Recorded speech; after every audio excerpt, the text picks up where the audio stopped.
Assalamualaikum warahmatullahi wabarakatuh. Bismillahirrahmanirrahim. Ashhadu an la ilaha illallah wa ashhadu anna Muhammadar Rasulullah. Allahumma salli ala sayyidina Muhammad wa ala ali sayyidina Muhammad. Rabbis rahli sadri wa yassirli amri wahlul 'uqdatam min lisani yafqahu qawli. Amin. Bismillahirrahmanirrahim. Salam hormatku, salam kangenku, salam kasih dan sayangku kepada para jamaah Uripi Allah dimanapun Anda berada, baik yang ada di dalam ataupun yang ada di luar negeri. Semoga kita semua senantiasa selalu di dalam kesehatan, di dalam keberkahan, baik rezeki ataupun rezeki kesehatannya. Amin, amin, ya rabbal alamin. Alhamdulillahirabbil alamin. Sebelum kita awali kajian di pagi subuh yang indah ini, marilah kita bersama-sama kemahkan di dalam nyawa, kemahkan di dalam jiwa, kemahkan di dalam hati, kemahkan di dalam roh, dan aplikasi semuanya ada di dalam kehidupan ini dengan kalimat-kalimat thayyibah. Subhanallah walhamdulillah wa la ilaha illallah wallahu akbar wa la hawla wa la quwwata illa billahil aliyil azim. Sadaqallahul azim. Pada subuh yang indah ini, kajian kami beri judul Allah hidup sendiri dan Allah mati sendiri. Allah hidup sendiri dan Allah mati sendiri. Allah hidup sendiri dan Allah mati sendiri. Sadaqallahul azim. Judul yang benar-benar ekstrim bagi orang-orang yang belum memahami kajian-kajian di dalam Uripi Allah. Alhamdulillahirabbil alamin. Coba tengok hati kita, resapi, hayati, dalami selama ini. Kitalah yang merasa hidup, bukan? Kitalah yang merasa wujud, bukan? Kitalah yang merasa berkuasa, bukan? Kitalah yang merasa bisa berapa-apa, bukan?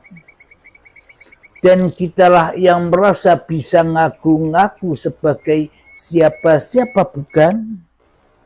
Berarti yang wujud, yang hidup, yang berkuasa, dan yang bisa berperan kepada kita sendiri selama ini siapakah? Tentunya diri kita sendiri, bukan? Mana Allah sebagai Tuhan yang menciptakan kita kedudukannya? Mana Allah sebagai pembuat diri kita kewujudannya? Mana Allah sebagai pencipta kita perannya di dalam tiap-tiap diri manusia? Bila Tuhannya saja gaib, bila Tuhannya saja mati, bila Tuhannya saja tak ada, bila Tuhannya saja tak hadir, walaupun sebitir darah di dalam hati kita selama ini. Seolah-olah memang Allah itu Tuhan, seolah-olah bayangan kita saja. Akan tetapi selama ini kita telah murtad, kita telah syirik, kita telah menghina dia, dan kita telah membunuh Tuhan dengan senjata hawa nafsu kita sendiri selama ini tanpa kita sadari. Berarti kita selama ini merasa hidup sendiri, bukan? Berarti kita selama ini merasa punya badan sendiri, bukan? Sehingga kita merasa jadi Tuhannya diri. Sehingga kita menjadi Tuhannya hidup dan badan ini, dan kita menjadi Tuhannya apapun yang kita lakukan selama ini. Alhamdulillahirabbil alamin, sudah bisa dipahami, sudah bisa dihayati, sudah bisa ditafakuri mengenai judul Allah hidup sendiri dan Allah mati sendiri. Lalu bagaimana mungkin Allah dikatakan wujud bagi kita? Lalu bagaimana mungkin Allah dikatakan hidup bagi kita? Lalu bagaimana mungkin Allah dikatakan berkuasa bagi kita? Lalu bagaimana mungkin Allah disebut pencipta, pembuat, penggerak diri kita? Sementara selama ini kita yang jadi Tuhannya, kita yang merasa hidup, kita yang merasa hadir, kita yang merasa ada di dunia ini tanpa Tuhan. Karena keyakinan kita semua umat manusia nanti ketemu Tuhan hanya di surga saja, yakni kenikmatan yang teragung, kenikmatan yang maha agung, maha besar, maha mulia, hanya ada di surga ketika menyaksikan Allah, ketika menyaksikan Tuhan yang menciptakan alam semesta ini. Keyakinan kita kan selama ini demikian. Coba kita hayati keyakinan kita selama ini. Bila Allah, bila Tuhan, bila Sang Hyang Widi, bila Gusti itu adanya di atas langit atau di dalam surga besok, berarti Allahnya di dunia ini mati dong. Berarti Allah di dunia ini tak ada dong.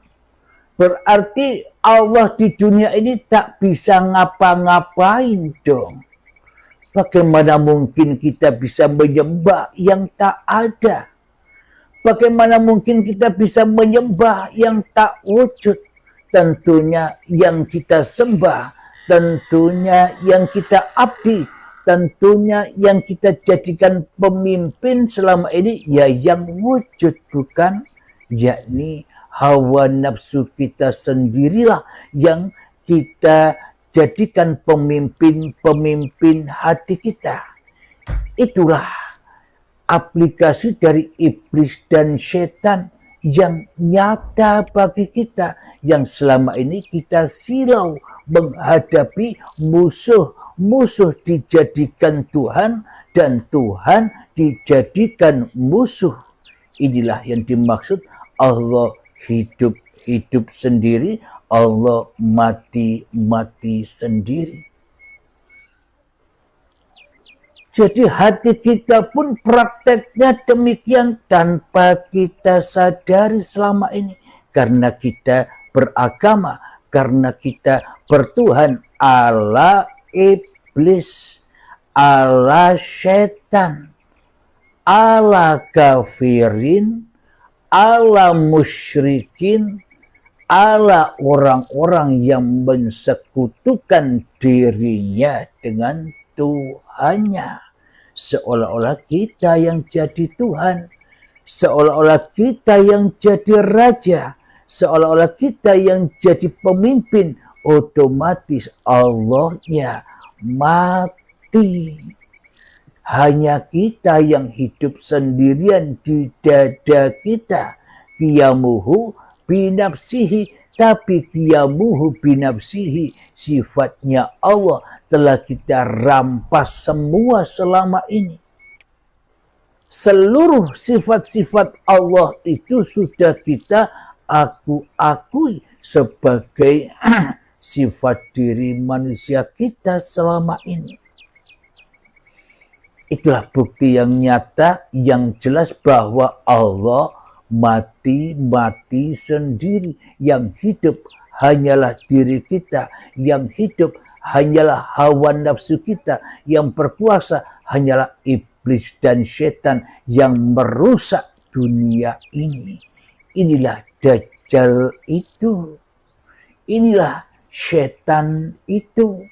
Selagi kita tak bertuhan dengan cara bertuhannya para nabi dan rasul, yakni pertuhankan agama yang rahmatan lil alamin untuk seluruh manusia, selamanya kita jadi Dajjal, kita jadi Fir'aun yang matanya hanya satu, yakni hanya menyaksikan dunia saja, akhiratnya terbakar, akhiratnya sesat, akhiratnya yakni masuk ke dalam jahanamnya Allah.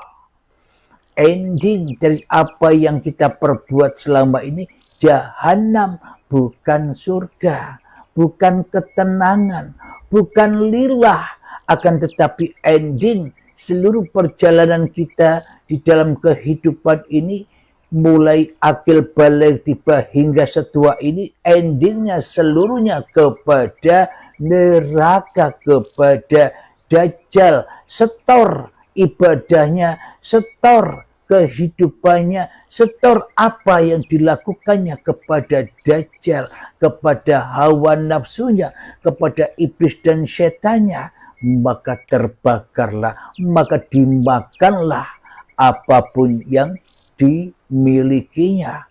Ilmu dibakar sendiri, dimakan sendiri. Amal dibakar sendiri, dimakan sendiri. Amal ibadah apapun itu, sejak akil balik hingga setua ini, sholat-sholatnya dipersembahkan kepada hawa nafsunya, untuk pemuas hawa nafsunya, hingga dibakar, dimakan-makan sendiri. Kenapa? Karena Allahnya mati, karena Allahnya tidak wujud, karena Allahnya tidak hadir, karena Allahnya tidak hidup. Kenapa? Karena manusianya yang merasa jadi Tuhan di dalam tiap-tiap hatinya. Inilah bukti yang sangat amat nyata. Allah hidup-hidup sendiri, Allah mati-mati sendiri. Kita pun, kita dulu merasa hidup-hidup sendiri dan mati-mati sendiri. Untuk memperdalam kajian ini, marilah kita latih dulu hati kita, jiwa kita, nyawa kita, roh kita, kehidupan kita, kita hening-heningkan, kita hancur-hancurkan, kita mati-matikan, maknanya kita persembahkan lagi semua apapun yang bukan milik kita, walaupun sebiji darah, tak ada setitik pun apa yang kita miliki, melainkan semuanya persembahkan kembali kepada Al-Haq, yakni Uripe Allah. Mengheningkan cipta, mulai, silahkan. Bismillahirrahmanirrahim.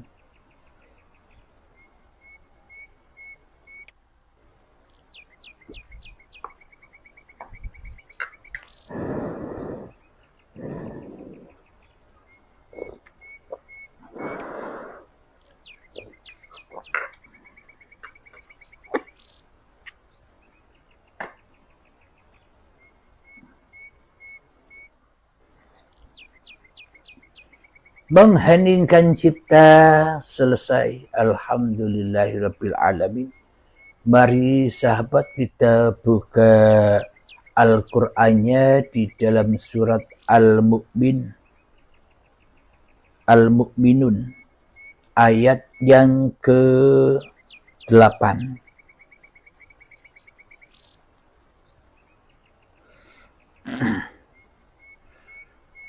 Mari kita baca.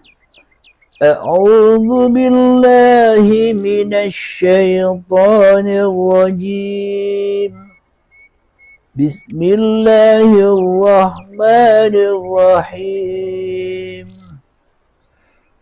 وَالَّذِينَ هُمْ لِأَمَانَاتِهِمْ وَعَهْدِهِمْ رَاعُونَ. Yang artinya, dan sungguh beruntung orang yang memelihara amanah-amanah dan janjinya. Jadi siapakah orang-orang yang beruntung itu? Orang-orang yang menjaga amanah-amanahnya kehidupan ini. Apapun yang kita lakukan badan ini dan di antara hidup dan badan, yakni seluruh aktivitas-aktivitas kehidupan kita, inilah amanah-amanah Allah. Inilah ayat-ayatnya Allah. Sehingga Allah hidup lagi. Maknanya manusianya yang mati, Allahnya yang hidup. Bila manusianya yang hidup, Allahnya yang mati. Jadi yang dimaksud mati itu sesebutan Allahnya. Allah kan hanya nama. Allah kan hanya sesebutan saja. Kita pun juga sama.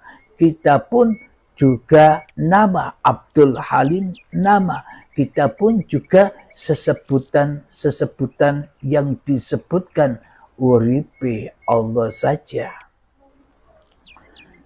Jadi apa amanah-amanah itu? Amanah-amanah itu sudah dijelaskan di dalam surat Al-Isra ayat pertama, yang mana surat Al-Isra itu selalu dibuat dasar pondasi manusia menerangkan tentang Isra Mi'rajnya Nabi Muhammad. Jadi dasarnya ada di dalam surat Al-Isra ayat pertama. Bismillahirrahmanirrahim.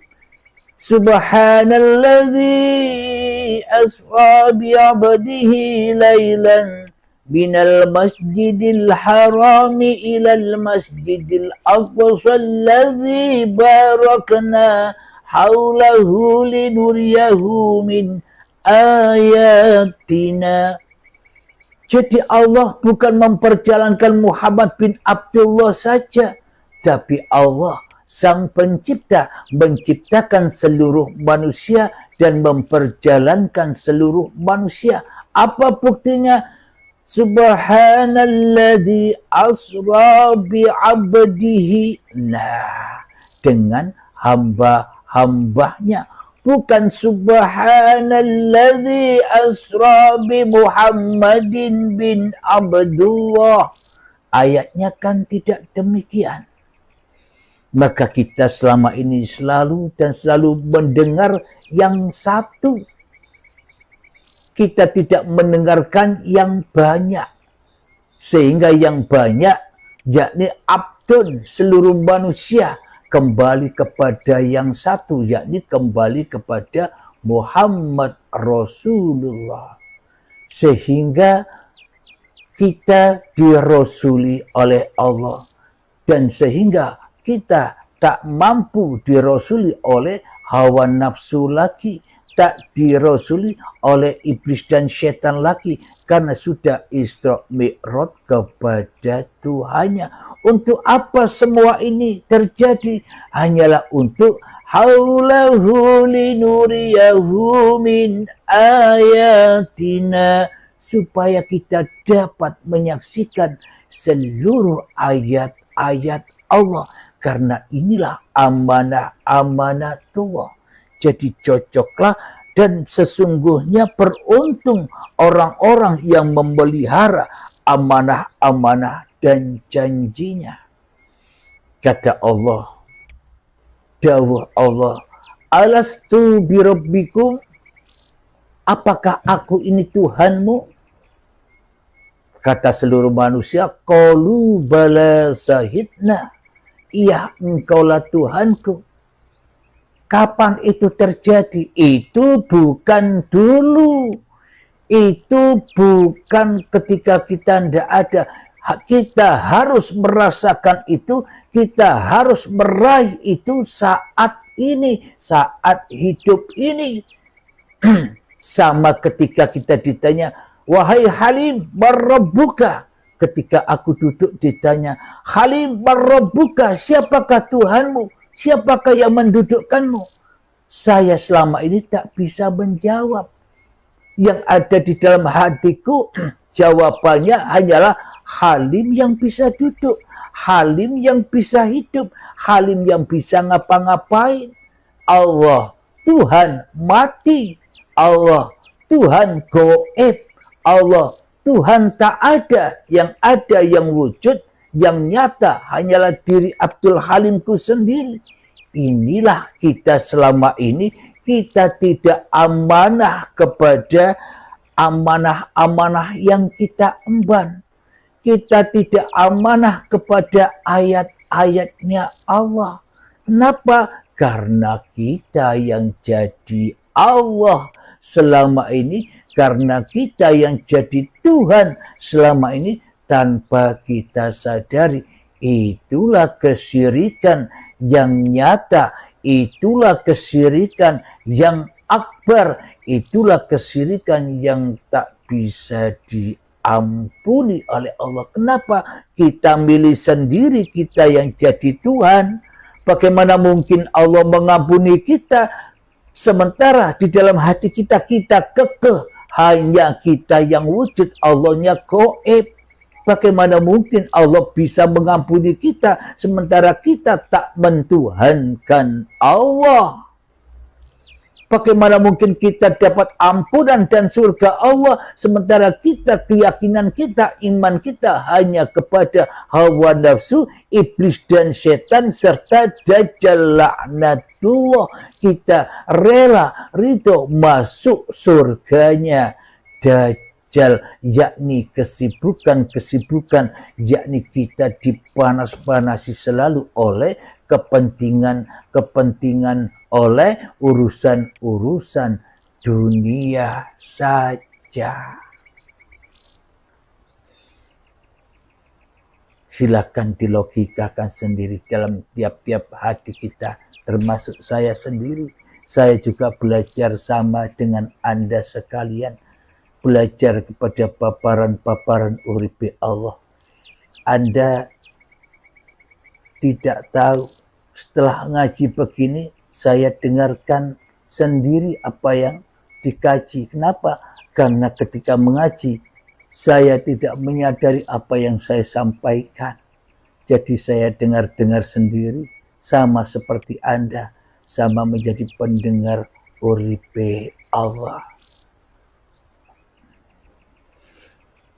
Maka itulah buktinya, bagaimana mungkin kita dapat ampunan dari Allah, kita dapat husnul khotimah dari Allah, sementara kita, hati kita kekeh, masih merasa diri kita yang wujud, masih merasa diri kita yang hidup, masih merasa diri kita yang bisa ngapa-ngapain, masih kita aku-akui sholat ini sholatku, masih kita aku-akui ibadah ini ibadahku, masih kita aku-akui hidup ini hidupku, masih kita aku-akui kekayaan ini kekayaanku, masih kita aku-akui kepintaran ini kepintaranku, masih kita aku-akui kecerdasan ini kecerdasanku, masih kita aku-akui ilmu dan amal apapun yang ada di dalam hati kita, kita masih mengaku-ngakuinya. Allah kita matikan, kita yang merasa kita yang menghidupkan diri kita. Bagaimana mungkin kita dapat ampunan Allah bila kita tak kembali kepada Allah dulu? baru mendapat ampunan. Bali dhisik maka diampuni. Bila manusia tak kembali rojiun kepada Allah, mana mungkin dapat ampunan Allah? Coba Anda logikakan. Coba kita hayati bersama. Jadi ampunan itu ada ketika kita sudah pulang kampung, kembali kepada Allah, maka pintu taubat terbuka. Bila kita tidak datang kembali kepada Allah, kita hanya mohon ampun, astagfirullahaladzim, astagfirullahaladzim. Selamanya miliaran tahun, miliaran yang kita baca, semuanya takkan pernah bisa membuat kita kembali dan mendapatkan ampunan Allah. Maka itu semua hanya tambah dan tambah menjauhkan diri kita dari Allah. Kenapa? Karena amanah-amanah Allah sudah kita akui, sudah kita rampas sebagai milik kita. Belum kita kembalikan kepada Tuhan, tapi kita makan sendiri. Kita lanjutkan di dalam surat Al-Mu'minun ayat yang ke-9. وَالَّذِينَ هُمْ عَلَى صَلَاتِهِمْ يُحَافِظُونَ. Serta orang-orang yang memelihara sholatnya. Jadi pemahaman sholat bagi orang-orang yang masih duduk dalam pahaman syariat, sholatnya ya sholat 5 waktu itu, sholat yang qobliyah ba'diyah itu, sholat yang sunnah-sunnah, tahajud, duha itu. Akan tetapi tingkatkan lagi pemahaman tentang sholat itu, yakni aqimis sholata lidzikri. Dirikan sholat, bukan mengerjakan sholat, dirikan sholatmu untuk mengingat Allah, untuk mengingat aku. Maknanya bagaimana? Ketika kita sholat, dirikan sholat hatimu. Jangan hanya mengerjakan saja, tapi hati kita selama ini melancong. Hati kita selama ini selingkuh dari Allah. Allahu Akbar.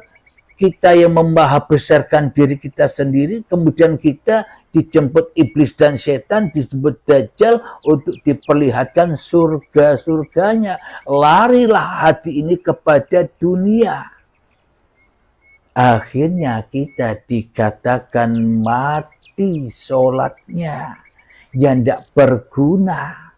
Maknanya aqimis sholata lidzikri, tegakkan di dalam hatimu dan di dalam setiap aktivitasmu, baik itu sholat, ibadah, belajar, dan sebagainya, mandi, tidur, berjalan, bekerja, semua tegakkanlah di dalam dadamu bahwa hidup inilah Allah yang menciptakanku, yang menciptakan badan ini, yang menggerakkan badan ini, yang bisa mensolatkan badan ini, yang bisa memperkerjakan badan ini, yang bisa memperjalankan, yang menguasai badan ini.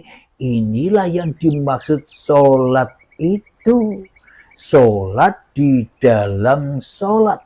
Ketika kita solat 5 waktu, bisa dengan hati yang demikian, wa aqimis sholata lidzikri, tegakkan bahwa hidup ini Allah. Maka ketika kita sholat, atau ketika kita ibadah, atau ketika kita merasa berilmu, maka dalam dada kita tak akan ada kesombongan lagi, tak ada pengharapan lagi. Kenapa? Bagaimana mungkin kita bisa berharap apa-apa? Bagaimana mungkin kita bisa sombong lagi? Sedangkan kita sudah tidak ada lagi, yang ada hanya Allah. Itulah la ilaha illallah, itulah tujuan sholat 5 waktu, untuk supaya kita belajar mati di dalam sholat 5 waktu itu. Jadi 24 jam kita hanya 5 waktu belajar pulang kampung, belajar mati, belajar tidak jadi Tuhan lagi di dalam hati kita, maka itulah sholat bagi orang-orang Islam. Bagi orang-orang agama lain, puji-pujian di dalam rumah-rumah ibadahnya itulah tempat mi'rajnya, tempat kembali hati manusianya kepada Tuhannya, supaya manusianya mengembalikan semua amanah-amanah Tuhannya. Bila seluruh manusia mengenal Tuhannya, apapun perbedaan-perbedaan nama agamanya, apapun perbedaan-perbedaan syariat-syariat agamanya, bila sudah hatinya mengenal Tuhan yang seperti ini, inilah agama rahmatan lil alamin. Maka terrahmatilah seluruh manusia, maka damailah kehidupan manusia. Tak akan ada adu domba, tak akan ada perpecahan-perpecahan lagi. Inilah yang dimaksud datangnya Al-Mahdi, kedamaian setiap hati manusia yang sudah menyadari jati diri manusianya yang tak ada. Setiap diri manusia yang sudah menyadari jati diri manusianya yang tak hidup, yang tak wujud, yang tak bisa apa-apa, itulah yang dimaksud Al-Mahdi. Itulah Tuhanmu yang telah memberi petunjuk dan hidayah kembali kepada Tuhanmu yang menciptakan kamu. Itulah yang dimaksud Al-Mahdi yang ditunggu-tunggu saat akhir zaman itu. Jadi akhir zamannya manusia tidak sama, bro. Akhir zamannya manusia nafsi-nafsi. Jadi jangan bayang-bayangkan akhir zaman itu seperti yang di gambar-gambar, yang di video-video itu. Bersama-sama. Tidak, akhir zamannya sendiri-sendiri. Tergantung Allah yang menghendaki masing-masing hambanya. Dikehendaki sekarang atau dikehendaki besok untuk baiat, untuk masuk kembali kepada agama Allah. Siapa? Agar diberi petunjuk Al-Mahdinya yang dibaiat itu, supaya bisa kembali ke jalan Allah. Apa isi baiatnya? Lepaskan semua hak-hak yang kau anggap itu hakmu. Padahal saya tak punya hak apa-apa di dalam dunia ini, di dalam kehidupan ini. Kenapa? Karena Allahnya yang sudah nyata, karena Allahnya yang sudah wujud, karena Allahnya yang sudah hidup. Maka matilah kekuasaan kehidupan manusianya di dalam hatinya. Inilah yang dimaksud Allah hidup-hidup sendiri, Allah mati-mati sendiri. Ketika dulu saat kita diberangkatkan dari tanah sampai menjadi bayi, itulah uripe Allah. Namun ketika saat datang detik-detik akil balik tiba, maka kita yang mati merasa hidup, maka otomatis Allahnya mati sendiri. Maknanya Allahnya ditiadakan oleh kita semua. Yang ada hanyalah diri kita sendiri. Tuhan-Tuhan yang disembah oleh manusia selama ini hanyalah formalitas-formalitas saja. Hanyalah menyembah masing-masing hawa nafsu manusianya saja. Mari kita lanjutkan ayatnya.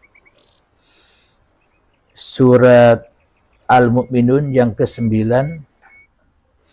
Ulaika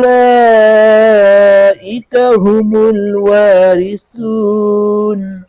Yang artinya mereka itulah orang-orang yang akan mewarisi. Mewarisi apa? Al-Mahdi itu mewarisi apa? Al-Mahdi mewarisi sifat-sifat Tuhannya. Maknanya Al-Mahdi tidak merasa lagi dirinya yang hidup. Al-Mahdi tidak merasa lagi dirinya yang wujud. Al-Mahdi tidak merasa lagi dirinya yang berilmu. Al-Mahdi tidak merasa lagi dirinya yang berkuasa atas diri manusianya.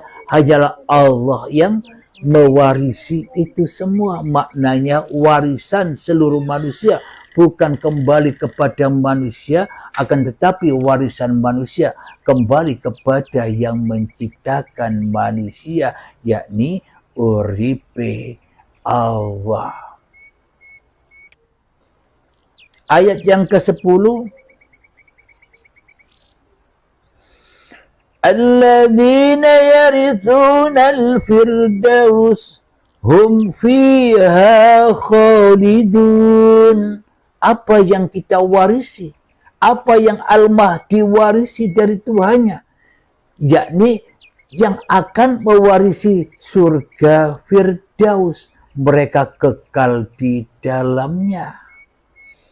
Nah, itulah kebahagiaan, itulah kedamaian ketika Al-Mahdi sudah datang di dalam hati kita untuk berperang melawan Dajjal, melawan iblis dan melawan setan. Tapi Al-Mahdinya ya harus dibaiat dulu. Bila belum dibaiat, ya belum menjadi Al-Mahdi, masih menjadi kafirin. Kenapa? Karena Allahnya mati, karena manusianya yang merasa hidup, manusianya jadi Allah. Tanpa baiat selamanya manusianya tetap jadi Tuhan terus di dalam kehidupannya. Kita lanjutkan ayat yang ke-11.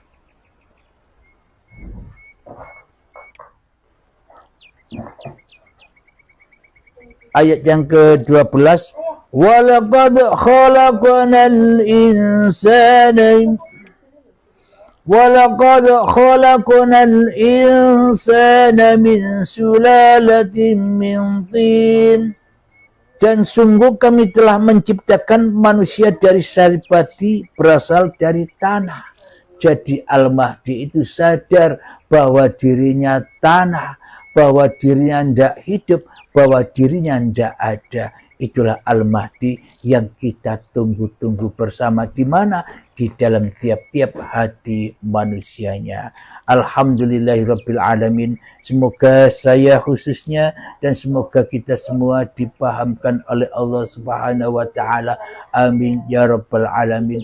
Bismillahirrahmanirrahim. Rabbana atina fid dunya hasanah wa fil akhirati hasanah wa qina adzabannar. Wa sallallahu ala sayyidina Muhammad wa ala alihi wa sahbihi wasallam.